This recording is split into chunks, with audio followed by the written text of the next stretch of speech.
Well, good morning, everyone. Today we're going to talk about the SQ3R reading system. I think by now you probably all know that the road to success in college is learning how to read, understand, and extract important information from textbooks. And that's what the SQ3R system does. What does SQ3R stand for? Survey, question, read, recite, and review. So we're going to take a closer look at this system. This system was developed in 1941, so it's been around for a very long time, by Francis Robinson. He is from our very own Ohio State University, and this is the most widely used and successful reading system in the nation. So it's been around for a long time, and we know that it works. SQ3R is a system that actually gets you to interact with the reading material instead of sitting passively by. Interaction equals increased understanding and recall, and that's what's important when you're trying to extract information from a textbook. So let's take a look at it. We're going to take a look at survey first. What does that mean? Getting to know your chapter before you actually read it. So it's kind of like a preview when you see a movie trailer. You're just looking through it. You're not actually reading it yet for the information. So what does that involve? This is a page from your textbook. It's Mass Communication, Culture, and Media Literacy. So you're paying attention to the title. You're also looking at any introductions that the chapter might have.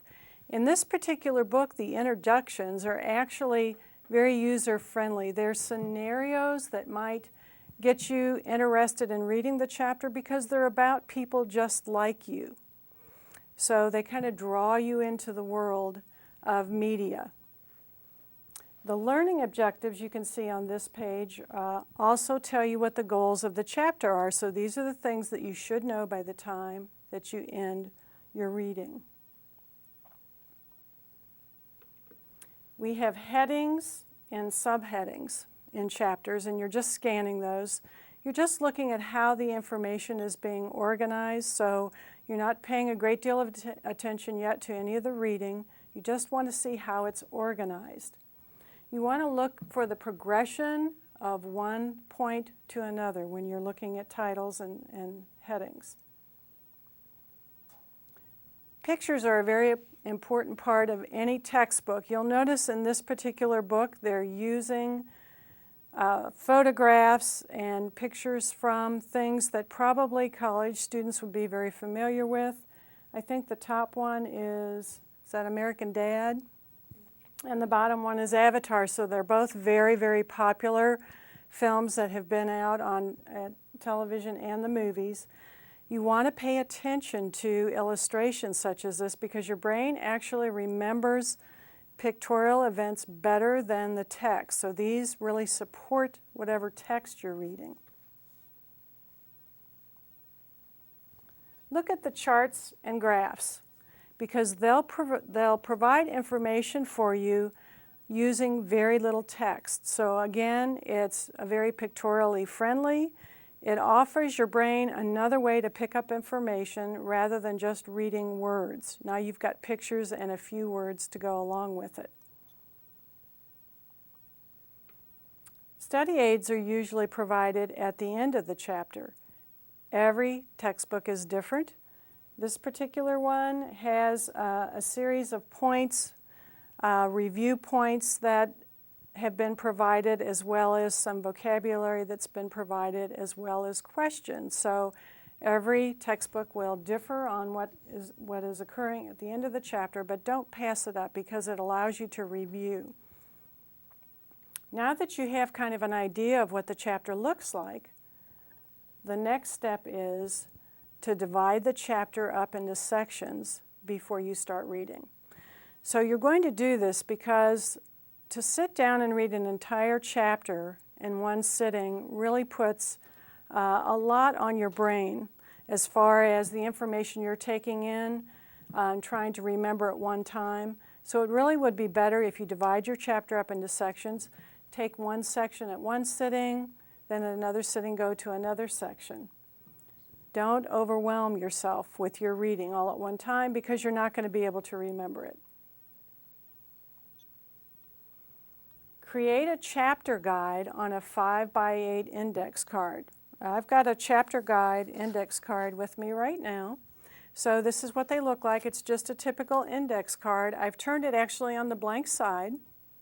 And what I have done on this particular instance, I've taken the main headings from a chapter, and then I've taken just one set of subheadings for each one, and I've written in an outline form.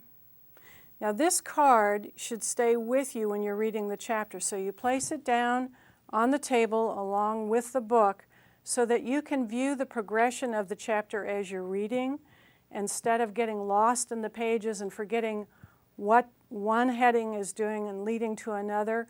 You can now see the progression and see how the chapter is moving along.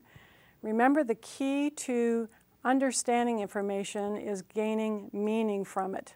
And if you can understand where the chapter's taking you, what the journey is like, you're going to remember the information a lot better. Okay, now we're to our Q in SQ3R. Develop questions as you read the chapter. It says to turn each heading into a question.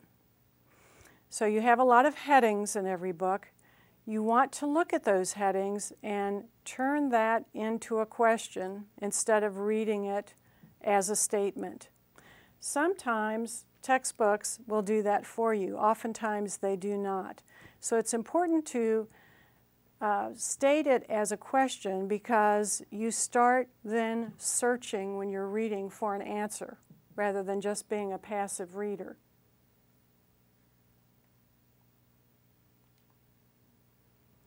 What is the relationship between mass communication, culture, and media literacy? So I've taken a statement and I've turned it into a question, and it makes all the difference in the world, whether you see a statement or whether it turns into a question. When it's a question, you are now searching for an answer.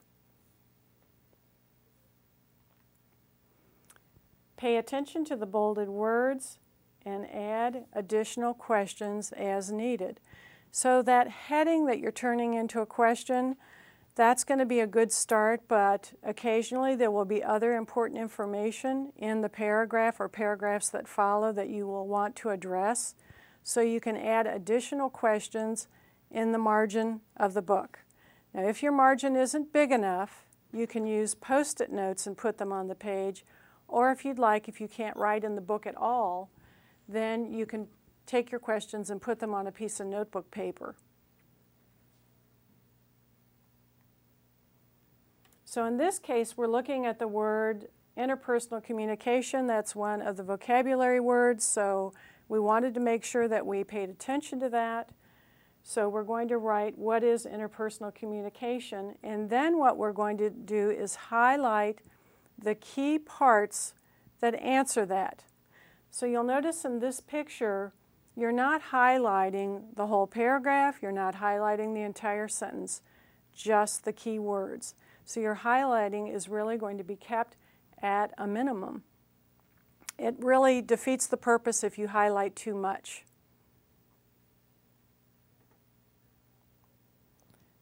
Read, recite, and review. Those are the 3 R's. Read one section at a time. The heading question will help you focus and locate the answer. So in this particular case, who are the radio's audiences? Add more question as needed. So in this particular case, I wanted to know how the listenership has changed in the past few years and why. So that wasn't really answered by my first question, so now I have a second question that I'll either put in the margin on a Post-it note or on a piece of paper. Recite the answers orally. Why do you do that? Why do you recite the answers orally? It's because when you say something and you hear it, you're actually activating two other parts of the brain. So the more parts of the brain you can activate during this process, the better you're going to be able to recall information. And remember, so far we've gotten you engaged in a lot of things. You're taking headings, you're turning them into questions, you're writing additional questions, you're highlighting keywords, and now when you're going back and looking at these, you're stating them orally and listening to them. Review your questions and highlighted answers until you can easily recall the answers. Space your reviews throughout the week, not all in 1 or 2 days. So when you're reviewing, remember you're always going to review orally. You're going to review until you can easily answer something. Now here's another key with saying something orally. You can look at a question and think in your head, I know what that is. But sometimes when you go to state it and put it in words, you can't really state it clearly, and you want to be able to do that. You want to be able to clearly state the answer, and that's why recitation is a good idea too. And the other thing that's important is to make sure that as you review, space it out. Don't try to do just one big review because it's not going to work. The way you learn anything, the way that your brain learns anything, is repeated exposure, almost like learning how to ride a bike or how to play a sport. It's repeated exposure, not all at one time. SQ3R is unlocking the code and unleashing the power. So we want to remember how to unlock the code to better reading so that we then gain the power of understanding and memory. Thank you.